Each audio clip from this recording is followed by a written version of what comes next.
Kalau korang tak mau nanti pergi cuci buah pinggang, especially bagi siapa yang tak suka minum air. Lagi bagi siapa yang ada masalah macam sakit pinggang, masa tidur tengah malam nak pergi tandas, kencing berbuih, warna pekat-pekat. Itu semua adalah signal daripada buah pinggang korang. Dia sedang minta tolong.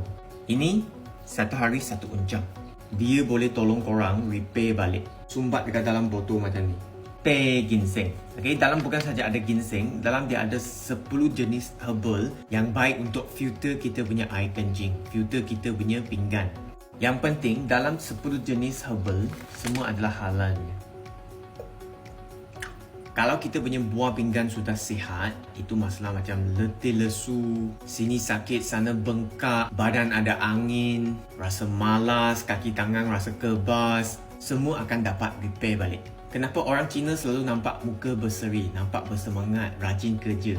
Sebab masa kita budak, kita punya mak, kita punya ayah sudah bagi kita minum teh herbal macam ni. Sebelum minum, kita ambil pergi cuci dengan air dulu. Cuci sekejap sudah okey. Nanti kita letak air panas, tunggu sekejap sudah boleh minum. Satu uncang macam ni kan, korang boleh minum dari pagi sampai malam lah. Nak top up balik itu air panas 3-4 kali, tak ada masalah punya.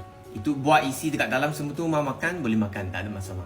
Janji jangan letak balik dalam peti sejuk kalau itu herba dia sudah basah dengan air, betul tak? Jangan minum dengan ais, jangan simpan dalam peti sejuk.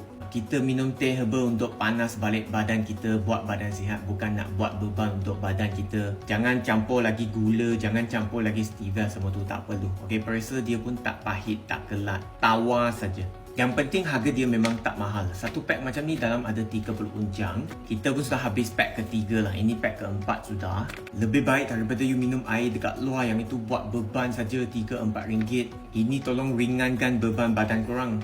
Kalau beli dalam beg kuning saya, you check kalau you beli 2 pack kan, dia free lagi 1 pack. You beli 3 pack, dia free lagi 2. You beli 5, dia free lagi 5. Beli semakin banyak, dia semakin berbaloi lah. Okay, so kalau rasa nak beli, boleh check dalam beg kuning lah. Terima kasih.